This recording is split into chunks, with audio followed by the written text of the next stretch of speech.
Hello everybody and welcome to another Transformers review. Thanks to the guys over at Robot Kingdom. I'm taking a look at the Decepticon Shockwave from the Transformers Combiner Wars series. Shockwave is gorgeous. Absolutely gorgeous. You may have seen him pop up in my Onslaught / Bruticus review. He is actually a Legends size figure.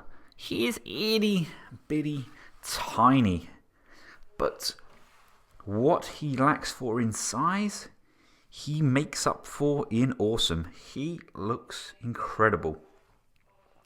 They've managed to capture a fantastic resemblance of his G1 animation self and put it in such a small, tiny figure. Possibly my Legends figure of the year. Incredible. Excluding, of course, the third-party figures, I mean from Hasbro, because some of the third-party ones are insane. I personally think he's actually got better proportions than some of the earlier offerings of the Legends figure. His levels of detailing and design surpassed only by the likes of DX9 and Shapeshift Inc. He is actually incredibly well done. Bravo Hasbro. The articulation on Shockwave is pretty good as well. The head can look up slightly and down, left and right. The shoulders can come up and pivot. It's got that nice pivoting motion there. We've got a full 360-degree turn. We have a swivel at the bicep. We have bend backwards at the elbow. That is part of the transformation, but it's there. We have a rotation in that ball joint, so we can get a 90-degree angle and pretty straight. And we have nothing on the actual hands itself. The waist is completely fixed. This is one solid piece. The legs can come that far forwards, that far back. Quite a nice tight joint on those legs. Upper thigh rotation. We've got a nice deep bend at the knee. The foot can go forwards and backwards. There's no pivoting on the feet at all, but they are cut slightly at an angle just to give him a slightly wider stance. Now, I said this in my Onslaught video, I really love the way these Legends figures scale with the Combiner Wars combiners.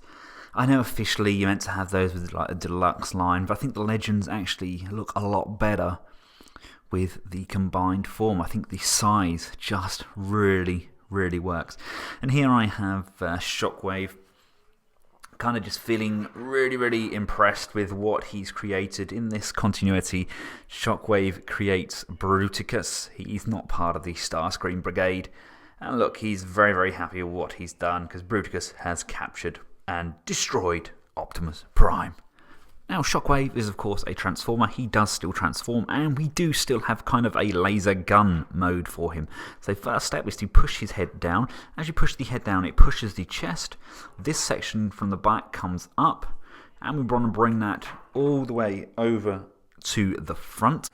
I'm going to move his arms up to the side, and there's a circle peg just in there, and there's this tab on the side of the handle. That's going to peg in. Do that with both arms, bring that up. That's going to tab in, and these two sections here are going to tab together. Come round to the back of Shockwave, and this section on top here is going to collapse down, like so. So it still stays together, but it's now at this 90-degree angle.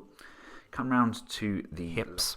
You want to bring both of these hips down kind of into the middle position, like so.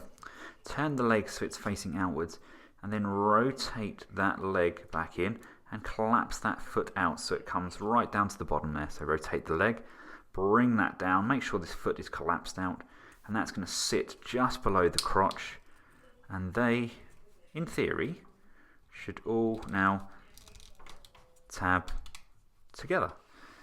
And there he is in his gun mode. It actually looks a bit like a spaceship like this. Something from Event Horizon, just go boom, boom, boom, boom, boom, boom, boom, boom, going through space. You can flip down the handle, like so, and it does now become a rifle. If we look nice and closely, you can see we've actually got target detailing on the screen there.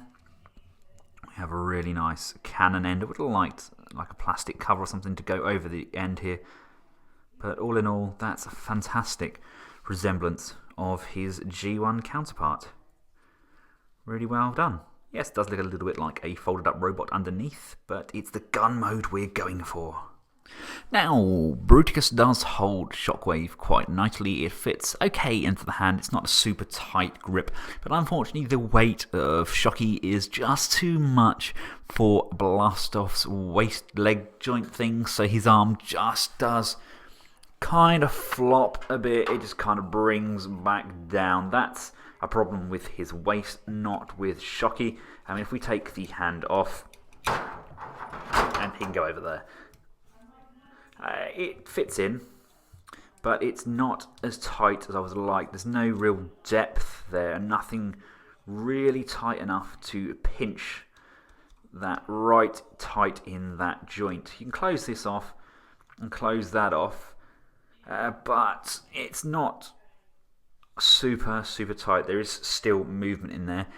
Not a problem with Shockwave, I don't think. Now, I think that's a problem with the design of these hands. See, as it stands, he does fit in the other bot's hands. The problem I'm finding is this additional peg section they've given us.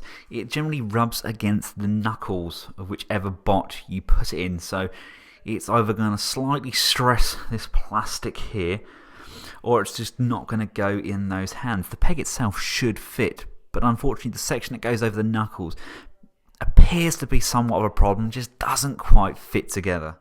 So there we have it, guys. That is Combiner Wars Shockwave. Robot mode is fantastic. He looks amazing with your other Legends figures. Gonna have to get myself some more of the War in Pocket line, like the Galvatron, Cyclonus, and Scourge, just so they all look really good together. It's a great scale. I love having these figures all displayed with my Metroplex, and I think I'm gonna start putting some of the Combiner Wars combiners with them as well. I think they do look good scale-wise in their bot modes.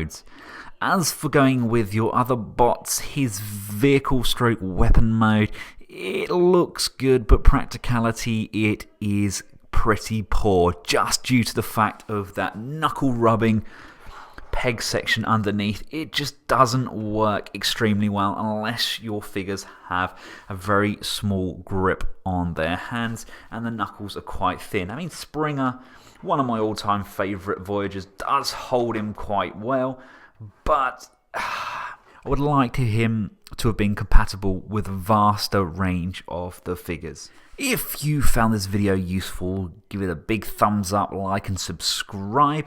If there's any other figures from this line you'd like to see reviewed, please leave their name in the comments section below and I'll get to them as soon as I can. Next few reviews should be the likes of DX9's Hulky and the Shapeshift Inc. Micro Legion Shadow Ops. And until next time, from myself and Shockwave, thanks for watching, goodbye.